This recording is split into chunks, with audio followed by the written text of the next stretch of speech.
People read the last text from their deceased loved ones. Well, we are not going gentle today. Mended light.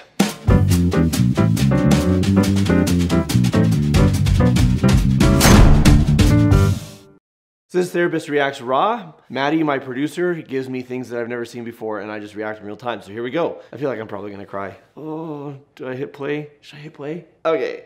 Do you have texts from anyone you know who's passed away? Who's passed away? Dang. Wait, we're going there. I don't know if I do, actually.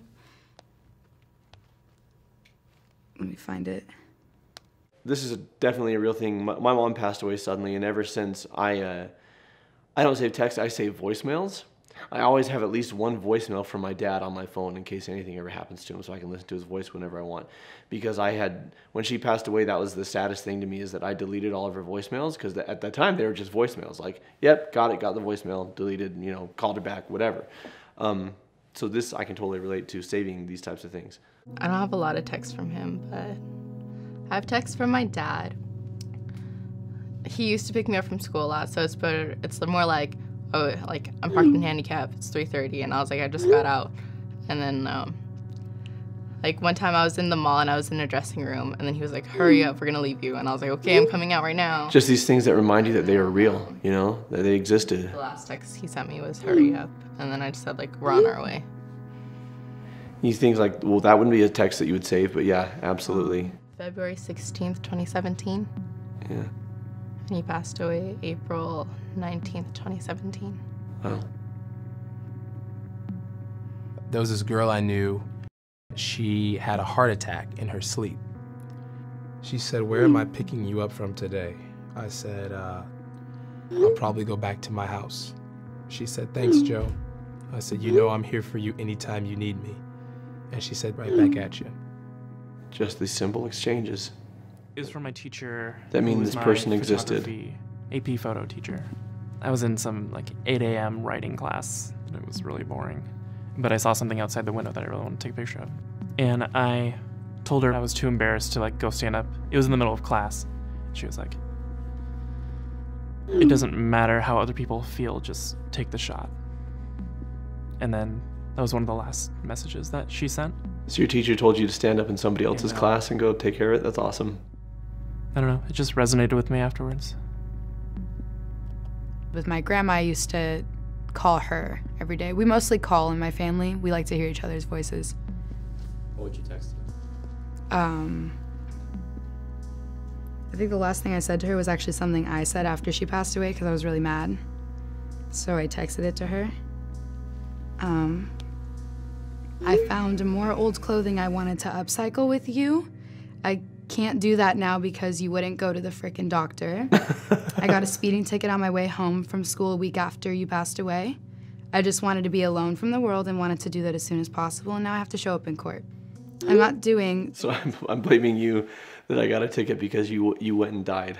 That's actually really beautiful, because the teasing and the holding accountable and giving each other crap is still continuing. I'm not doing the greatest in all my classes, but one of my favorites is Comms 151, a speech class. I wrote a speech all about how amazing you are and how you made me who I am today. But I don't think you'd be proud of how I'm turning out. I'm rarely happy, and if I am, it's because it's temporary. My emotions just hide behind a facade because I don't want anyone knowing how much I miss you. Oh. When I'm home alone, I sit and cry and think of all the things I could have done with you and should have done, but I was too selfish to spend more time with you. You meant everything to me. There is something that is absolutely true. You never know when someone's last day is going to be. Whether it's your own or somebody that you know, somebody that you care about.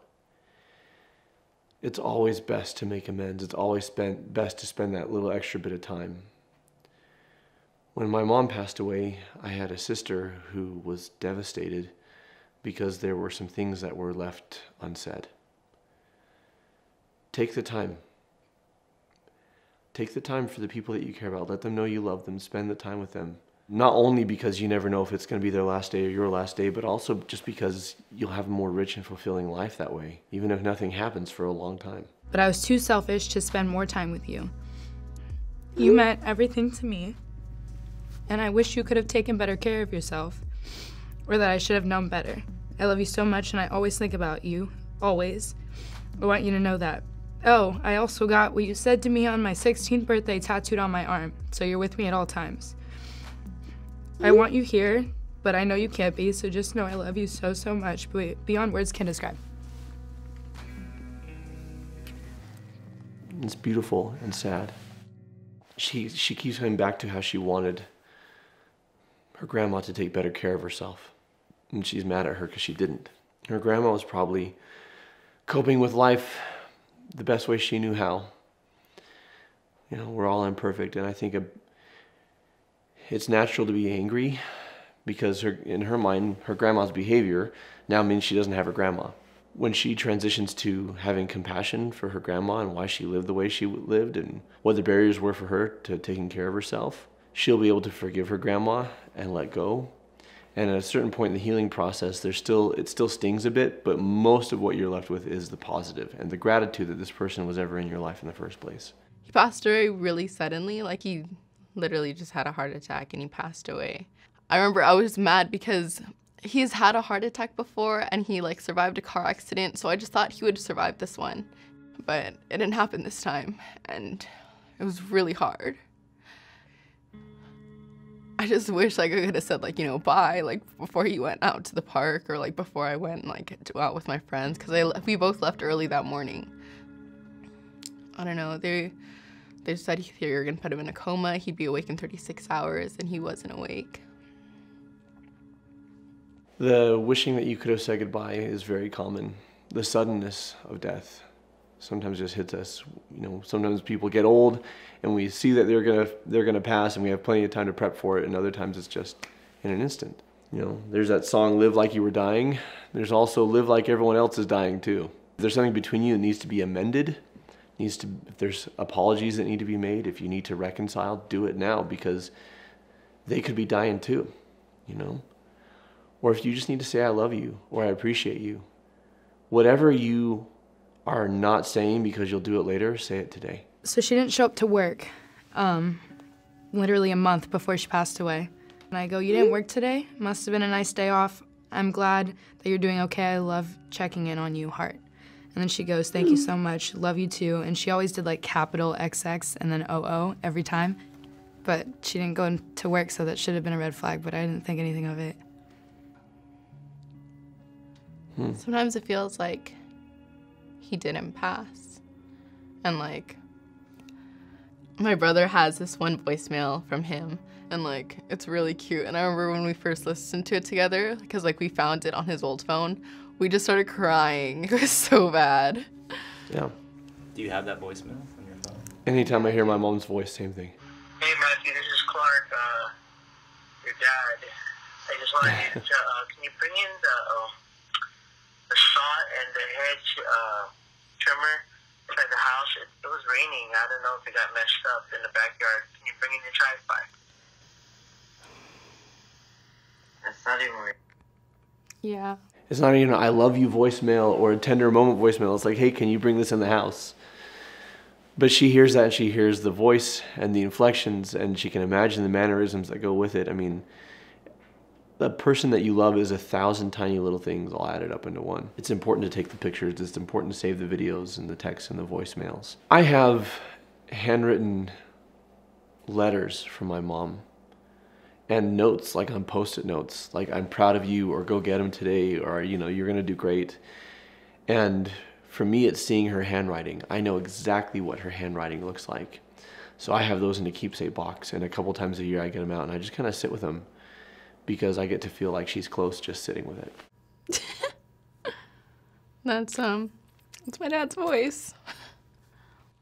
I just think it's funny how he's like, hey, it's Clark, your dad. Like, who else would it be? Like she wouldn't hear it and go, I know who this is. Yeah, I miss him a lot. And I wish I had more texts from him. I talked a lot in this episode about how to treat people and connect with people, because you never know when you'll be gone or they'll be gone. But what do you do when they are gone? For me, it comes down to celebrating the life and being grateful that they were ever part of my life. Allowing myself to feel sad when I need to feel sad, and not trying to push it away or keep it at bay or be ashamed of it. And asking myself, how can I best honor this person, right? With the life that I live, how can I honor the influence that they had on me? But the fact is, it hurts. It hurts because we care. What is that line from WandaVision? What is grief? If not love, persevering. And the only way to live without pain is to live without love. And that's not really worth it. We connect, we love, we serve, we lift. That's how we find our best selves. And part of that process is losing and mourning and grieving. It's all part of this experience we call life. What a gift, even when it's sad. Speaking of coping with the loss of a loved one, I invite you to check out this video I made on the Buffy episode, The Body, where Buffy loses her mom and goes through, I mean, it's a gut punch, and it's a hell of a piece of television. And I give you my very best advice on dealing with grief. If you have lost somebody, or you're going to lose somebody, and you're grieving and you're mourning, I'd like a complimentary 15-minute consultation with a member of my team. The link is in the comments below. How do you cope with loss? Have you saved any texts, any voicemails, any emails, any letters? What do those mean to you? I want to know in the comments below. What would you like me to address in these videos, in these reacts videos? What would you like me to react to? Let me know in the comments below. As always, keep shining, because we need your light. Until next time, I'm Jonathan Decker. We'll see you then. And here it is, that Buffy video I was telling you about. You're already crying. Just go ahead and empty the tear ducts for the day.